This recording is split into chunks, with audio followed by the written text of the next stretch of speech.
Hello everyone, कैसे हैं आप लोग। Welcome to my channel Tripathi classes. और इसमें हम एक सीरीज़ शुरू करने जा रहे हैं ऑब्जेक्टिव क्वेश्चंस की। अभी जो स्टार्टिंग में मैंने ये फर्स्ट 25 क्वेश्चंस लिए हैं फ्रॉम आर के राजपूत, और ऐसे ही 25 क्वेश्चन हम डेली करते जाएंगे ऑब्जेक्टिव्स। और इसमें मैंने पहले बेसिक इलेक्ट्रिकल के 2 लेक्चर लिए हैं। 2 लेक्चर में मैंने जो भी इन ऑब्जेक्टिव से रिलेटेड थ्योरी है वो सब मैंने एक्सप्लेन की हुई है पहले। अगर आपने वो वीडियोस नहीं देखे तो आप पहले वो वीडियोस देख लीजिए और उसके बाद ऑब्जेक्टिव कीजिए। आई होप ये जो ऑब्जेक्टिव हैं आपके लिए काफ़ी हेल्पफुल रहेंगे फॉर जेई एग्ज़ाम। जितने भी स्टेट लेवल के आप जूनियर इंजीनियर के जितने भी एग्ज़ाम देना चाह रहे हैं, टेक्निकल एग्ज़ाम्स के लिए काफ़ी ज़्यादा इंपॉर्टेंट बुक है आर के राजपूत। तो इसके फर्स्ट क्वेश्चन की तरफ बढ़ते हैं। The flow of current in solids is due to. देखिए, ये बोल रहा है कि धारा धारा जो है वो ठोस में किस वजह से बहती है। ठीक है, फर्स्ट ऑप्शन है इसका इलेक्ट्रॉन्स, सेकंड है electrons and ions, atoms and nucleus. तो इसमें फर्स्ट वाला ऑप्शन बिल्कुल सही है, इलेक्ट्रॉन्स की वजह से। लेकिन अगर बात करें लिक्विड की, लिक्विड मतलब तरल में आयंस की वजह से करंट फ्लो करती है, और गैस में इलेक्ट्रॉन एंड आयंस दोनों की वजह से करंट फ्लो करती है। लेकिन इसमें यहाँ पे सॉलिड के लिए पूछा हुआ है, तो इसका फर्स्ट आंसर बिल्कुल सही है।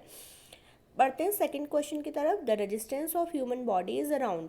ह्यूमन बॉडी का रेजिस्टेंस जो प्रतिरोध होता है कितना होता है? 300 ओम टू 1000 ओम। 300 ओम टू 1000 ओम होता है। यहाँ पे ऑप्शन में 1000 ओम गिवन है, तो ये जो 1000 ओम वाला ऑप्शन है ये बिल्कुल सही है। तो 1.2 का आंसर नंबर डी राइट। अब थर्ड क्वेश्चन की तरफ बढ़ते हैं। द ड्रिफ्ट वेलोसिटी, यहाँ पे ड्राफ्ट लिखा हुआ है लेकिन ये drift velocity of electron is. देखिए, ड्रिफ्ट वेलोसिटी इलेक्ट्रॉन की कितनी होती है? Very small as compare to speed of light, is equal to speed of light, almost equal to speed of light. देखिए, इसका ए वाला आंसर बिल्कुल सही है, very small as compare to speed of light. अब ड्रिफ्ट वेलोसिटी क्या होती है, इसके लिए मैं आपके लिए अलग से एक वीडियो बना दूंगी। वैसे ये क्लास 11th-12th का टॉपिक है, लेकिन हाँ, आपने डिप्लोमा में भी पढ़ा होगा ड्रिफ्ट वेलोसिटी के बारे में। लेकिन ये जो स्पीड है ये हमेशा लाइट से छोटी होती है। लाइट की स्पीड होती है 3 × 10⁸ मीटर पर सेकेंड, लेकिन ड्रिफ्ट वेलोसिटी काफ़ी कम होती है। आप एक स्नेल की तरह ये इसकी वेलोसिटी होती है। तो फोर्थ क्वेश्चन की तरफ बढ़ते हैं।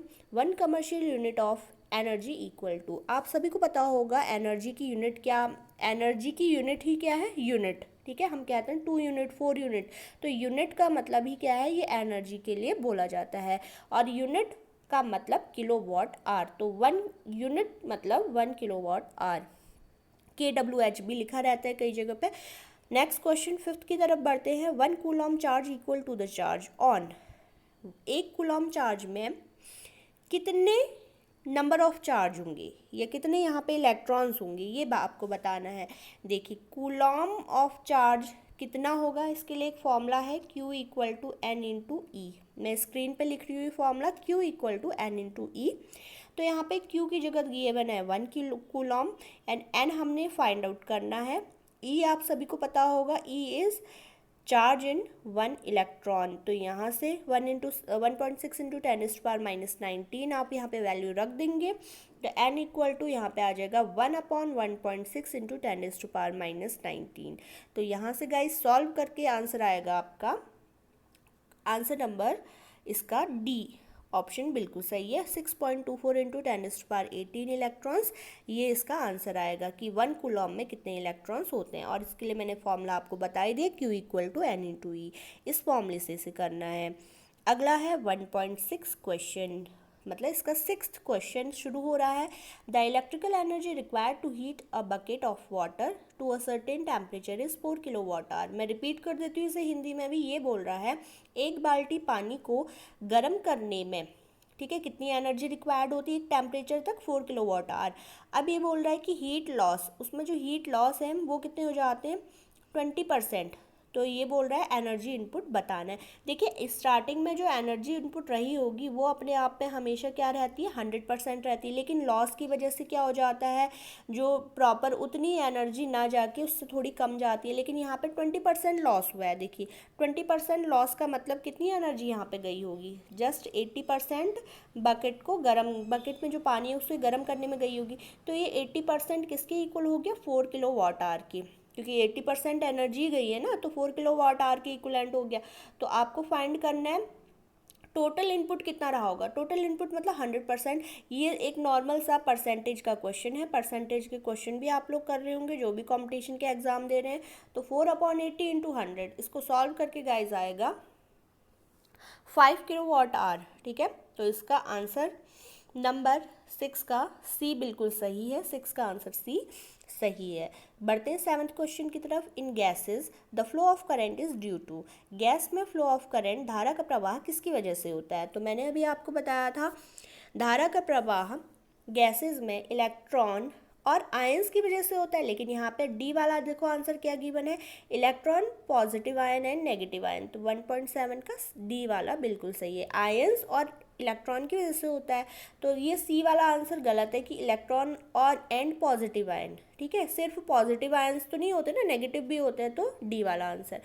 8th क्वेश्चन की तरफ बढ़ते हैं। The maximum current rating for a 10 kilo ohm 0.5 watt resistor is. देखिए इसमें क्या पूछ रहा है, ये रेजिस्टेंस इसमें गिवन है 10 किलो ओम। किलो ओम को गाइज आप ओम में चेंज करोगे तो क्या करोगे, 10 इंटू 10⁻³ ओम। ठीक है, ये आप सभी को पता होगा। अब पावर की बात करें तो 0.5 वाट। देखते हैं आप मेरे से पहले इस क्वेश्चन को कर पा रहे हैं कि नहीं कर पा रहे। तो अब इसमें करंट फाइंड करनी है, करंट, पावर और रेजिस्टेंस में। देखिए क्या रिलेशन होता है, P equal to I square R. ठीक है, ये फॉर्मूला आपने पढ़ा होगा, P equal to I square R. और जहाँ भी लॉसेस की बात होती है तो ये आई स्क्वायर आर लॉस भी कहते हैं इसे कई बार। ठीक है, तो आई स्क्वायर आर हो गया, हीट लॉस भी के फॉर्मूले में भी आता है ये। अब देखिए यहाँ से आई कैसे फाइंड आउट करेंगे, आई इक्वल टू अंडर क्या हो जाएगा, P अपॉन आर। ठीक है, under P upon R. P की जगह आप रखोगे 0.5 वाट, P की जगह आप रखोगे 0.5। तो I इक्वल टू गाइस क्या आ गया, अंडर 0.5। ठीक है, 0.5 अपॉन 10,000। 10,000 क्यों आया, उसको किलो ओम को ओम में कन्वर्ट करके। तो यहाँ से आंसर आएगा 7.07। ये एम्पियर में तो आएगा 0.007 और उसको फिर कन्वर्ट करके मिली एम्पियर में आ जाएगा 7.07 मिली एम्पियर। तो इसका आपको पहले एम्पियर को मिली एम्पियर में कन्वर्ट करना पड़ेगा। तो इसका जो आंसर है वो है बी वाला, बिल्कुल राइट है इसका answer, 7.07 milli ampere. Question number 9 की तरफ बढ़ते हैं। An electrical lamp consumes 100 ohm 100 watt of power. एक लैम्प है जो कितना कंज्यूम कर रहा है, 100 वाट। और ये बोल रहा है कि सप्लाई वोल्टेज इसमें 220 वोल्ट है और कंज्यूम कर रहा है ये 30 मिनट के लिए। तो कितना एनर्जी ये कंज्यूम करेगा 30 मिनट के लिए। तो यहाँ पे देखिए आंसर को पहले आप देख लो, क्या यूनिट गिवन है, kilo watt hour, kilo watt hour में गिवन है। इसका मतलब हम पहले ही पावर को भी किलो वाट में कन्वर्ट कर देंगे। पावर इक्वल टू क्या हो जाएगा, 100 वाट को डिवाइड कर दो आप 1000 से। तो यहाँ पे ये कन्वर्ट हो गया किस में, तो ये हो गया 0.1 किलो वाट। तो ये मुझे मिल गया 0.1 किलो वाट। और अब आपको पता होगा एनर्जी और पावर में क्या रिलेशन होता है, energy equal to power multiply time. Energy और पावर में क्या रिलेशन है, या पावर इक्वल टू क्या होता है, रेट ऑफ एनर्जी। तो E equal to P into T हो गया। तो P की वैल्यू यहाँ पे 0.1 है और T की वैल्यू देखो 30 मिनट है, 30 मिनट को आप आवर्स में कन्वर्ट करोगे तो 30/60, 30/60 आ जाएगा। अब इस पूरे को सॉल्व करके फाइनली हमें आंसर मिलेगा, यहाँ पे आंसर आ रहा है 0.05 किलोवाट आवर। तो यहाँ से 0.05 किलोवाट आवर ये बिल्कुल राइट आंसर है। ठीक है, तो बढ़ते हैं 10th क्वेश्चन की तरफ। बहुत मज़ा आ रहा होगा आपको करते हुए इन सारे क्वेश्चंस को। ठीक है, तो आप भी ट्राई करते जाइए, और ये नहीं कि आप सुनते जा रहे हैं, आप भी कॉपी पेन लेके, क्योंकि कई लोगों के पास हो सकता है बुक ये वाली अवेलेबल हो, कई लोगों के पास ना हो, तो ये जो पीडीएफ है ये भी मैं बाद में शेयर कर दूंगी लिंक में। लेकिन आप अभी इन क्वेश्चंस को करते जाइए। अब 10th क्वेश्चन है, SI unit of power is. Power की एसआई यूनिट क्या होती है? देखिए हेनरी सबसे पहला ऑप्शन गिवन है। हेनरी किसकी यूनिट होती है? हेनरी इंडक्टेंस की यूनिट होती है।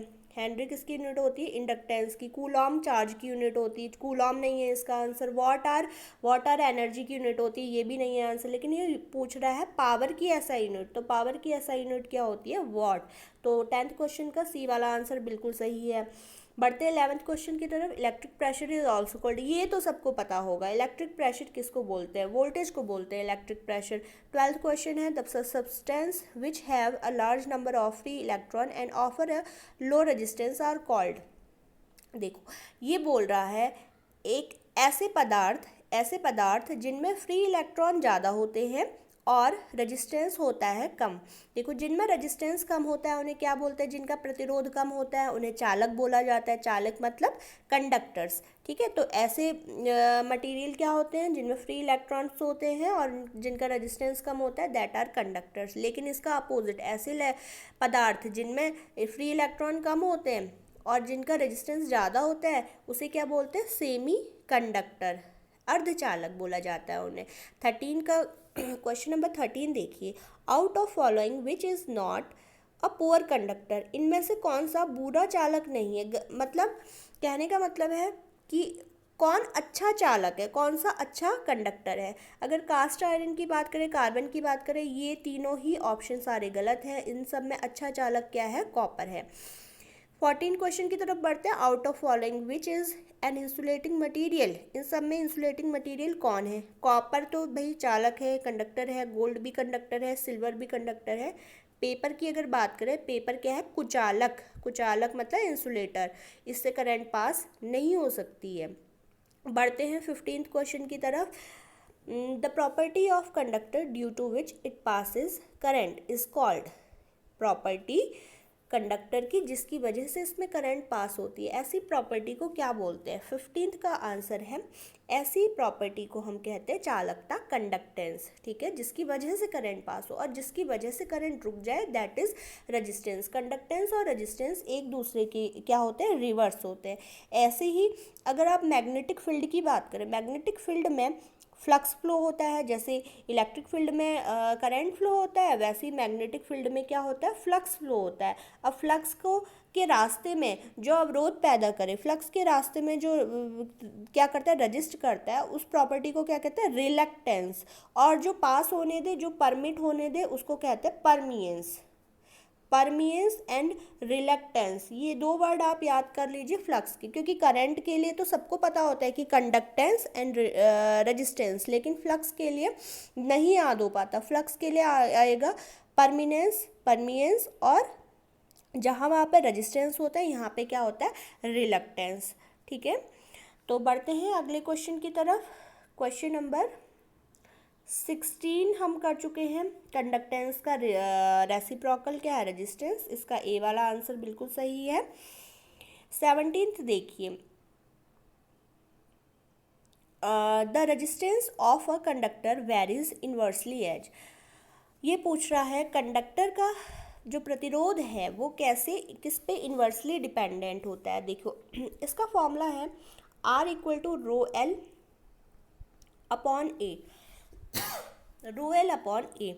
तो इसमें देखिए, अगर जो चीज़ यहाँ डिनोमिनेटर में आई, सीधी सी बात है, जो चीज़ डिनोमिनेटर में आई किसी फॉर्मूले में, वो इन्वर्सली प्रोपोर्शनल होती है, और जो सामने है न्यूमरेटर में, वो क्या होती है? डायरेक्टली प्रोपोर्शनल होती है। तो देखो R is directly proportional to length. इसका मतलब क्या है? जैसे जैसे लेंथ ऑफ वायर बढ़ेगी, रेजिस्टेंस बढ़ेगा। लेकिन रेजिस्टेंस कब घटेगा? जैसे जैसे इसका क्रॉस सेक्शनल एरिया बढ़ाया जाएगा, ये चीज़ बढ़ेगी, तो रेजिस्टेंस प्रतिरोध क्या होगा? घटेगा। तो इन्वर्सली प्रोपोर्शनल ये किसके हैं? ये इन्वर्सली प्रोपोर्शनल है ये क्रॉस सेक्शनल एरिया के। 17th का बी आंसर।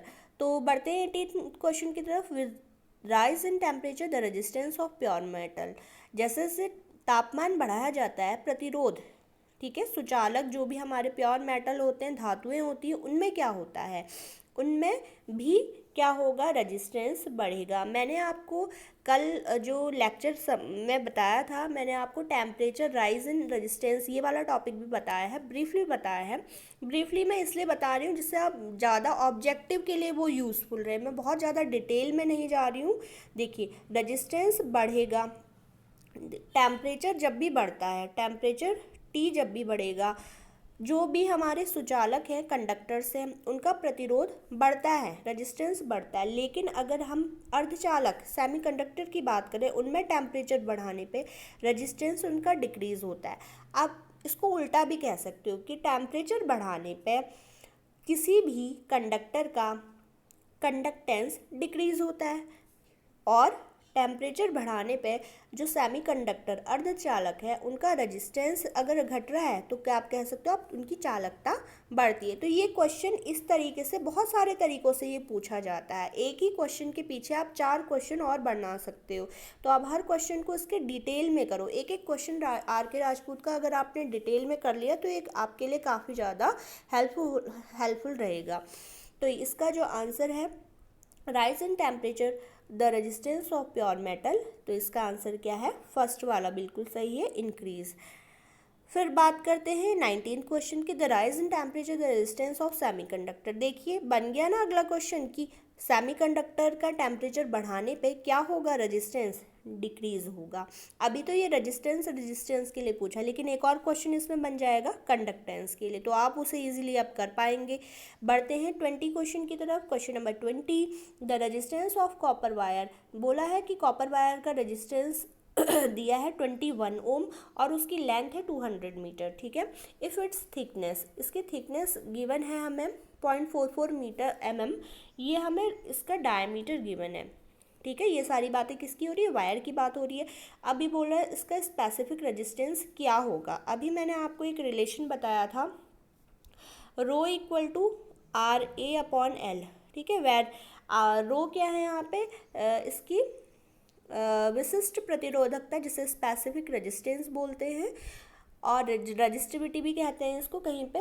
अब आर क्या है, resistance, A is cross sectional area and L is length. तो यहाँ पे इस फॉर्मूले में आप अगर ये सारी वैल्यूज रख देते हैं, आर की जगह आप रखेंगे कितना, 21 ओम, ए की जगह आप रखोगे pi r square. Pi r square में क्यों कह रही हूँ, क्योंकि क्रॉस सेक्शनल एरिया हमेशा जो शेप होती है इसकी, ये कैसी होती है, एक सर्कल की होती है, और सर्कल का एरिया क्या होता है, पाई आर स्क्वायर। तो यहाँ से आप 22/7 इंटू आर स्क्वायर की जगह क्या रखोगे, 0.44 mm यहाँ डायमीटर गिवन है। 0.44 mm अगर यहाँ पे डायमीटर गिवन है तो ये कितना हो जाएगा, 0.22 इंटू 10⁻³ मीटर। तो ये तो हो गया इसका रेडियस, ठीक है। तो यहाँ से रो निकाल लोगे आप, आर क्या हो गया 21, इसका गिवन है। इस क्वेश्चन के लिए कितना गिवन है, 21, और 22/7, ठीक है।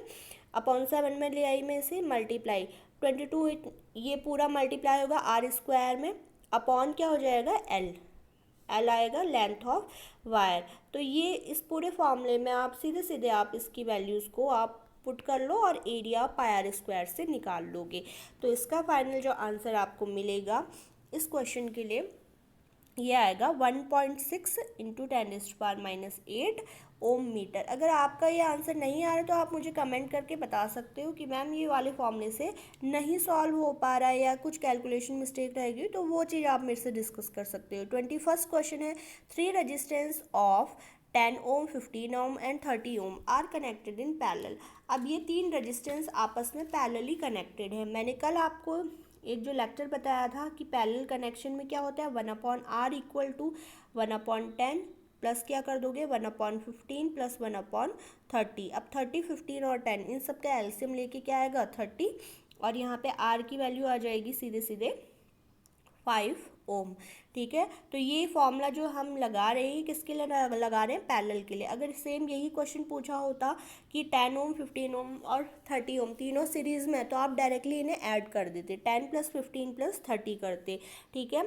तो क्वेश्चन नंबर 21 का आंसर आपका आएगा ए वाला 5 ओम। बात करते हैं 22 क्वेश्चन की। अब इसमें देखिए क्या बोल रहा है, इक्विवेलेंट रेजिस्टेंस फाइंड करना है, इस तरीके का एक कनेक्शन है, ठीक है, सीरीज पैरेलल कनेक्शन। तो सबसे पहले आपकी कोशिश होनी चाहिए कि जो पैरेलल कनेक्शन है उसको आप सॉल्व कर लो। 12 और 24 ओम ये दोनों आपस में पैरेलल कनेक्टेड हैं, आप देख पा रहे हो कि ये पैरेलल कनेक्टेड है। तो 1/r इक्वल टू 1/12 प्लस 1/24। यहाँ से जब आप सॉल्व करोगे तो r इक्वल टू आपको मिल जाएगा 8 ओम, ठीक है, 8 ओम आएगा। अब ये 8 ओम ये पूरा है और 8 ओम ये, तो आपस में ये दोनों सीरीज में कनेक्टेड हो गए। 8 + 8 16, ठीक है, सीरीज में तो ऐड करना है सीधे, तो 16 ओम इसका राइट आंसर है, डी वाला। बढ़ते हैं 23rd क्वेश्चन की तरफ। 23rd क्वेश्चन है द रेजिस्टेंस ऑफ 2 वायर 25 जब इन्हें क्या सीरीज में कनेक्ट किया जाता है, ठीक है, and 6 ohm when joined in parallel the resistance of each wire is. तो इसका जो फर्स्ट ऑप्शन है 10 ओम एंड 15 ओम। अब अगर यहाँ पे गिवन ऑलरेडी है कि 25 ओम, तो इन्हें सीरीज में जोड़ के आ रहा है, तो आप पहले ही इन दोनों को ऐड करके देख लो कितना आ रहा है, यहाँ से 25 आ रहा है। तो इसका मतलब ये जो इसका फर्स्ट वाला आंसर है ये बिल्कुल सही है। लेकिन अगर क्या होता आप इसके बी, सी और डी इन ऑप्शंस को भी देखो। 20 + 30 यहाँ पे क्या आ रहा है, यहाँ पे आ रहा है 50, यहाँ पे क्या आ रहा है 15 और यहाँ पे क्या आ रहा है 30। तो वो बिल्कुल भी इसके क्वेश्चन से क्या नहीं हो पा रहा है, मैच नहीं हो पा रहा है, क्योंकि ये बोल रहा है कि सीरीज में ऐड करने में 25 आ रहा है आंसर। तो इसका ए वाला ऑप्शन सही है, ठीक है। इसमें पैरेलल वाला भी गिवन है, लेकिन अगर ऐसे ऑप्शंस होते कंफ्यूजिंग वाले कि 2-3 ऑप्शन ऐसे दिए होते जिनको ऐड करके 25 ही आ रहा है, तो आप उनको पैरेलल में एक बार ऐड करके भी देख लेना। बढ़ते हैं 24th क्वेश्चन की तरफ। ये बोल रहा है कि equivalent resistance of circuit shown in figure, और आपको क्या इसमें इक्विवेलेंट रेजिस्टेंस बताना है। तो सबसे पहले फिर से क्या करेंगे, 3 ओम और 6 ओम तीनों ये दोनों किस में है, पैरेलली कनेक्टेड है। पैरेलल कनेक्टेड है तो यहाँ से आंसर आएगा आपका 2 ओम। 2 ओम कैसे आएगा, 1/3 + 1/6 इक्वल टू 1/r, ठीक है, ऐसे करके यहाँ से 2 ओम आएगा। अब ये 2 ओम और यहाँ पे कितना गिवन है 5 ओम, इन दोनों को ऐड करके इन दोनों को आप क्या कर दोगे ऐड कर दोगे। तो ये नहीं, पहले यहाँ से 2 ओम आ गया और 2 ओम और 18 ओम, सॉरी ये दोनों आपस में क्या है, सीरीज में कनेक्टेड हो गए। यहाँ से 2 मिला हमें और यहाँ पे 18 मिला, तो ये दोनों बन गए 20 ओम। अब 20 ओम और 5 ओम, 20 ओम और 5 ओम ये एक दूसरे से किस में है, पैरेलल में है। तो पैरेलल में सॉल्व करने के लिए आप इस तरीके से कर दोगे। तो यहाँ से जो आर है, आर कितना आ जाएगा, यहाँ से आर आपको मिलेगा 4 ओम, ठीक है। ये पूरा सॉल्व करके आपको कितना मिल गया 4 ओम। अब 4 और ओम और 10 ओम ये दोनों किस में है, ये दोनों सीरीज में है, तो यहाँ से आंसर आपको मिल जाएगा 14 ओम। तो 14 ओम वाला आंसर देखिए कौन सा है, सी वाला आंसर है 14 ओम, ठीक है। तो बढ़ते हैं 25th क्वेश्चन की तरफ। 25th क्वेश्चन है an instrument which detects electric current is known as. ऐसा इंस्ट्रूमेंट कौन है जो इलेक्ट्रिक करंट को डिटेक्ट करे, दैट इज गैल्वेनोमीटर। देखो अगर एमीटर की बात की जाए तो एमीटर क्या करता है, एमीटर मेजर करता है इलेक्ट्रिक करंट को, लेकिन अगर डिटेक्ट करने की बात है कि करंट है कि नहीं, तो वहाँ पे गैल्वेनोमीटर क्या करता है, फ्लक्चुएशन शो करता है। एमीटर का काम होता है करंट को मेजर करना और गैल्वेनोमीटर का काम होता है फ्लक्चुएट, वहाँ पे करता है उसकी निडल, तो उससे पता चल जाता है कि करंट डिटेक्ट वो कर लेता है, करंट है कि नहीं ये पता चलता है। तो 25th का डी वाला आंसर बिल्कुल सही है, डी वाला आंसर में आप टिक कर दीजिए, ठीक है। तो इस तरीके से हमने सारे क्वेश्चन इसके सॉल्व कर लिए, सारे क्वेश्चन इसके सॉल्व हो चुके हैं।